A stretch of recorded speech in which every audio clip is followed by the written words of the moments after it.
bonsoir les amis, ou bonjour. J'ai le plaisir de vous retrouver pour une toute nouvelle vidéo.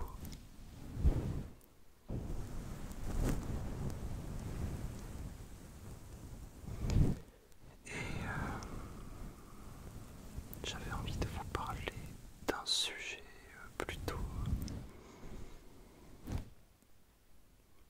généraliste concernant l'ASMR, c'est-à-dire pourquoi se lancer dans l'ASMR.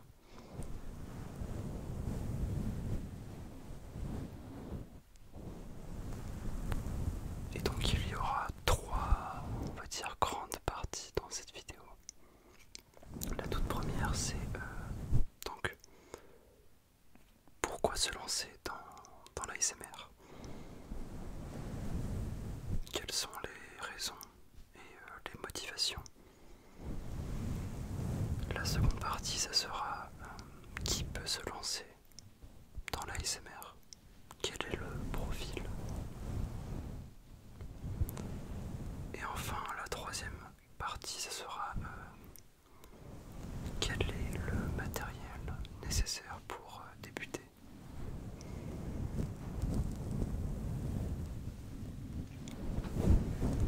Donc je tiens à préciser que ça sera encore une fois, pourquoi je dis encore une fois, bref, ça sera mon point de vue. Donc forcément, tout le monde ne sera peut-être pas d'accord avec moi, mais ainsi va la vie.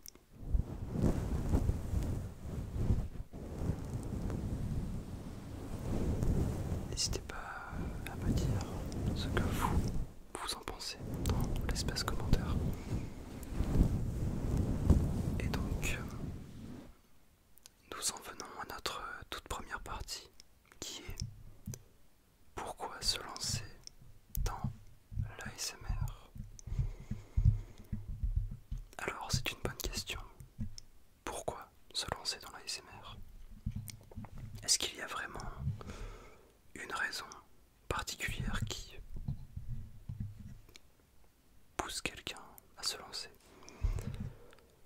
Alors je pense que c'est mon avis, mais pour se lancer dans l'ASMR, il faut déjà avoir regardé de l'ASMR, ce qui est assez logique, mais pendant pas mal de temps quand même. Quand je dis pas mal de temps, je pourrais dire plusieurs mois par exemple, puisque entre guillemets l'amour, je trouve que l'amour que l'on peut avoir à faire de l'ASMR ne vient pas et ne peut pas venir en quelques petites semaines. Je pense que ça se compte un petit peu plus en mois. Et donc, c'est-à-dire que si tu regardes de l'ASMR depuis 2 jours et que tu te lances, c'est possible, hein. Mais personnellement, je trouverais ça un petit peu peut-être un peu trop tôt. Après, est-ce qu'il y a vraiment une date à laquelle commencer? Je ne sais pas. Mais je pense que l'ASMR, c'est aussi il y a aussi quelque chose derrière qui est savoir faire de l'ASMR, puisque il ne suffit pas de...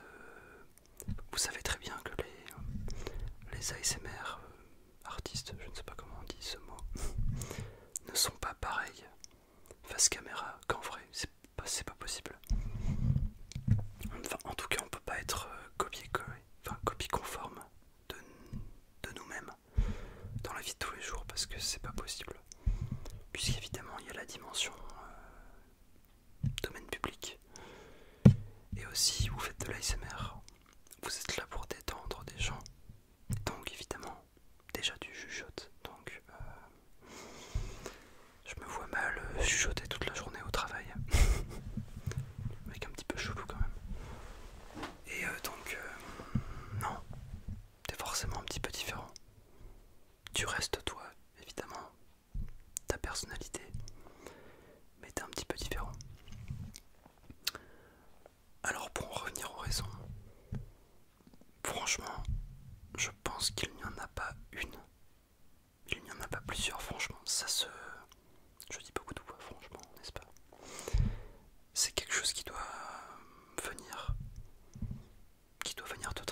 l'esprit.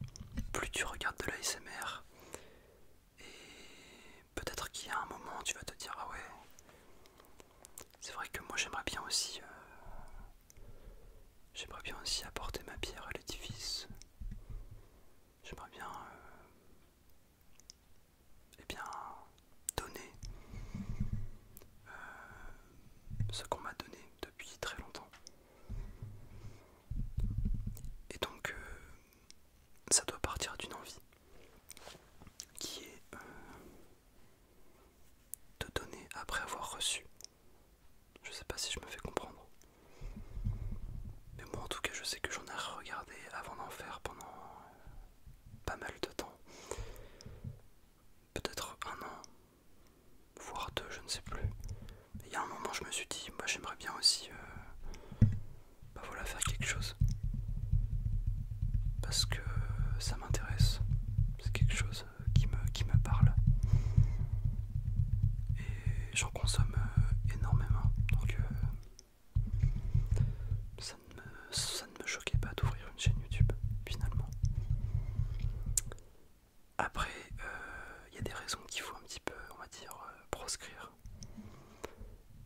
Si vous êtes là pour gagner des sous, bah clairement, bah passez votre route. Autant être clair. Alors, ne soyons pas hypocrites. C'est sûr que si vous pouvez gagner des sous en faisant quelque chose qui vous plaît, il n'y a personne sur Terre qui refusera. Et tant mieux si vous gagnez de l'argent, franchement, mais tant mieux pour vous. Mais ça doit pas être la motivation de départ, sûrement pas. C'est quelque chose que, moi je pense que vous êtes des gens sensés. Vous l'avez très bien compris avant même que j'en parle. Mais voilà, si vous gagnez de l'argent, tant mieux pour vous. Et moi je n'ai aucun mal avec les gens qui gagnent de l'argent sur YouTube. Je n'ai aucun mal avec ça. Donc, au niveau des raisons et des motivations finalement, je ne pense pas avoir plus de choses à dire. Si vous ressentez l'envie de créer des vidéos, eh bien foncez, c'est tout ce que j'ai à vous conseiller. Maintenant si on passe à la deuxième partie qui est qui peut se lancer dans l'ASMR. Alors ça va être assez rapide. Et bien finalement, à peu près tout le monde. En tout cas, toutes les personnes qui ont envie de se lancer. Puisqu'il y a des gens qui, vous le savez, ne sont pas réceptifs, qui ne le seront peut-être jamais. Mais je suis sûr que dans votre entourage, vous connaissez, c'est sûr, des gens qui au départ détestaient l'ASMR et qui, à force de regarder une vidéo, deux, pendant plusieurs jours, eh bien ont commencé un petit peu à bien aimer. Et il y a des gens qui pensent être non réceptifs à l'ASMR et qui le sont totalement. C'est juste que l'ASMR, quand tu n'es pas dans ce monde, ça paraît hyper bizarre. Moi le premier, je pense que je trouvais ça bizarre quand je ne m'y étais pas intéressé. Mais ça je pense que c'est l'être humain, c'est quand on est face à quelque chose qu'on ne connaît pas. Aka la vidéo peur de l'inconnu. Non mais quand on est face à quelque chose qu'on ne connaît pas, ça provoque peut-être un... Là on ne parle peut-être pas de peur mais un désintérêt, je sais pas. Mais l'ASMR c'est quelque chose auquel on devient vite accro. Mais bon. Donc finalement, je pense qu'il n'y a pas de profil type. Si vous avez envie de faire des vidéos, eh bien allez-y. Ça doit pas être quelque chose de forcé. Faites-le uniquement pour vous. Maintenant, nous allons passer à la troisième partie, qui sera la dernière, et qui va traiter du matériel. Alors le matériel, alors c'est clair que si vous commencez à tourner des vidéos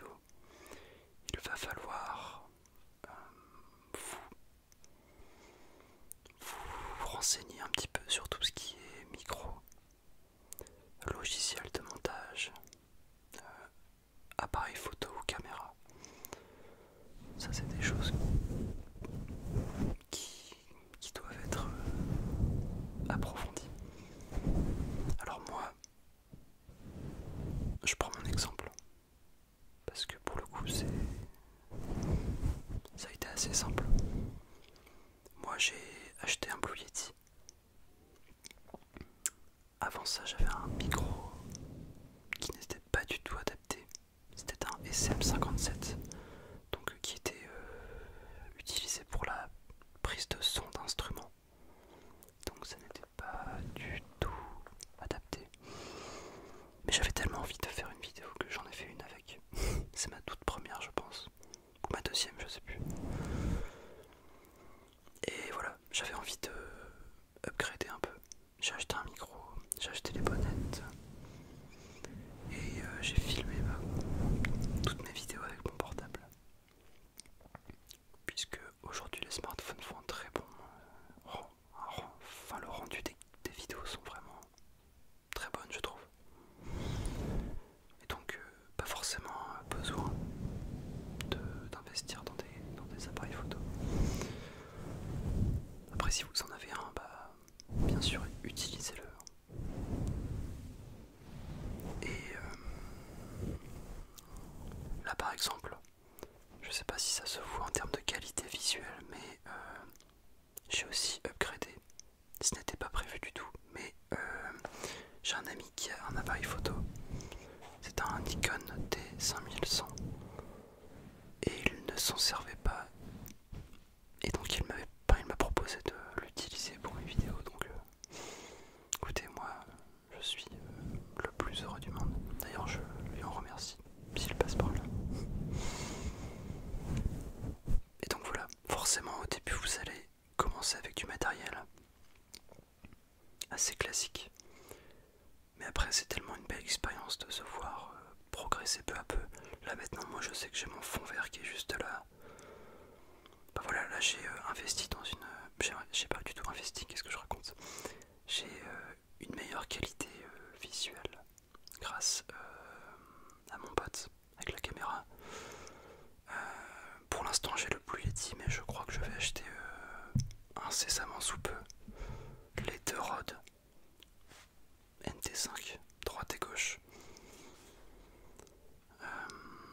Et donc voilà, peu à peu vous upgradez, vous progressez en termes de matériel. Et c'est aussi très satisfaisant de se voir progresser comme ça. Donc il y a la partie évidemment micro, vous avez la partie vidéo. Vous aurez aussi besoin d'un logiciel de montage. Il y en a plein. Moi je vous conseille un logiciel qui est à mon sens très peu utilisé et qui est largement sous-coté. C'est DaVinci Resolve. DaVinci Resolve, c'est un logiciel qui est entièrement gratuit. En tout cas la version DC. Je sais même pas pourquoi il l'appelle la version DC, tant elle est complète. Mais bon. Et avec ce logiciel vous faites tout. C'est-à-dire que tous les montages que j'ai fait, c'est sur ce logiciel.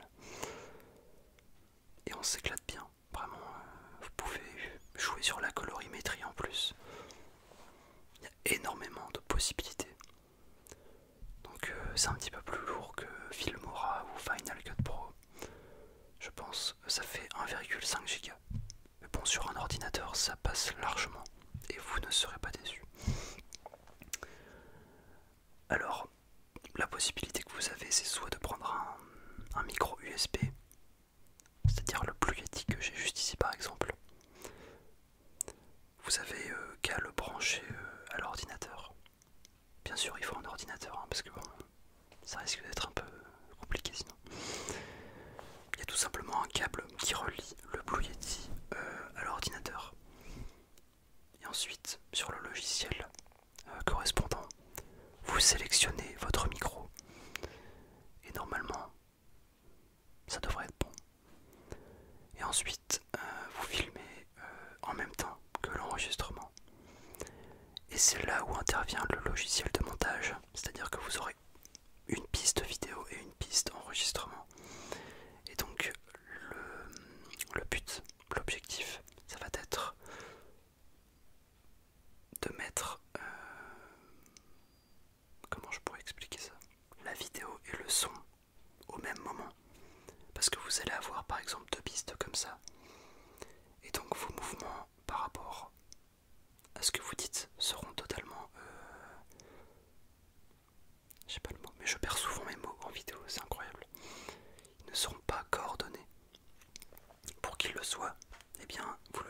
logiciel de montage.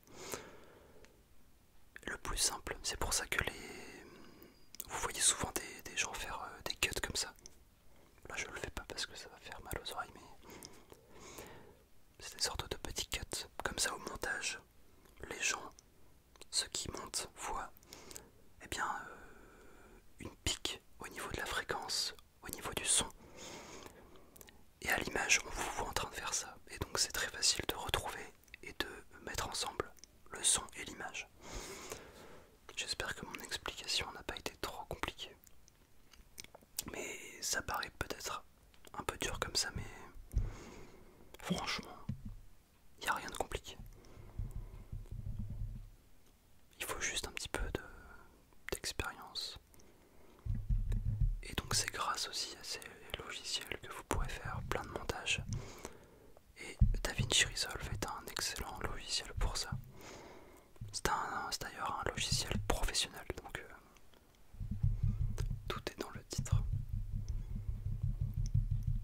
Et vous avez également un autre choix de micro, c'est-à-dire si vous voulez investir directement dans des micros droite et gauche, et bien là vous devrez passer par une carte son avec minimum 2 entrées pour pouvoir brancher les deux micros.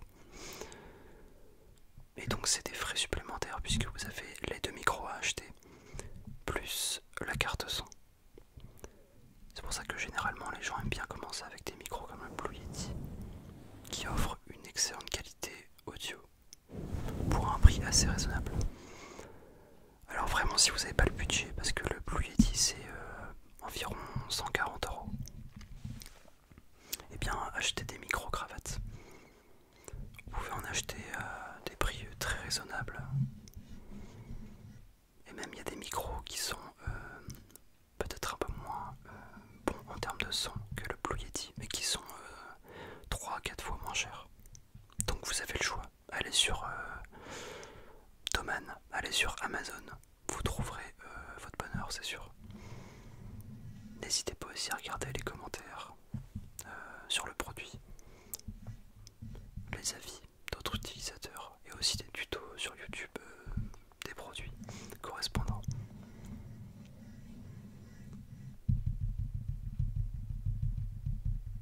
Et donc après, en termes de conseils, je n'ai plus grand chose à vous donner. Je pense qu'on a fait le tour. Un grand tour. En tout cas, pour conclure cette vidéo, je dirais que finalement le plus important c'est aussi une fois que vous aurez tout ce matériel, ce matériel, c'est de rester vous-même dans les vidéos. Faites du contenu qui vous ressemble. Enfin, moi je trouve ça assez logique. C'est pour moi quelque chose d'hyper intéressant d'avoir en face de soi une personnalité plutôt qu'un robot, tu vois. Je sais pas, c'est... Après moi c'est encore une fois mon avis. C'est mon avis. Je sais qu'il y en a qui aiment bien des vidéos, des types de vidéos qui sont assez connus. Des roleplay médecins, tout ça. Et qui à mon sens sont bien. Moi-même j'en ai fait une. Mais c'est quelque chose qui est assez redondant. Donc de toute façon vous serez obligé quelque part de reprendre tel ou tel concept. On ne peut pas faire autrement je pense, vu le nombre de vidéos qu'il y a aujourd'hui. Mais essayez quand même de tirer votre épingle du jeu et dans chaque vidéo, de montrer un petit peu plus qui vous êtes. Je pense que c'est ça qui va plaire aussi aux gens. Et ça va se voir aussi en vidéo.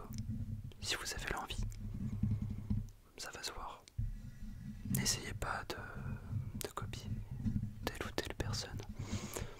Parce que c'est triste à dire, mais vous ne serez qu'une version moins bien de ce qui existe déjà. Et donc ça n'a pas d'intérêt. Soyez vous-même. Soyez vous-même. plaisir. Prenez du plaisir à faire ce que vous faites. Je veux dire, si vous avez envie que vous reportez toujours cela à un autre jour, ce qu'on appelle en d'autres termes la procrastination, eh bien, dites-vous que c'est une belle expérience et que vous serez fier de vous plus tard. Même si ça n'a duré qu'un temps, vous vous direz ah ouais c'est vrai que j'avais tenté de faire des vidéos. Bien même, peut-être que dans 1 ou 2 ans, vous serez là encore avec votre chaîne. Et vous avez peut-être bien grandi depuis, je sais pas. Mais j'ai toujours du mal avec les conjugaisons des fois, je sais pas pourquoi. Bref.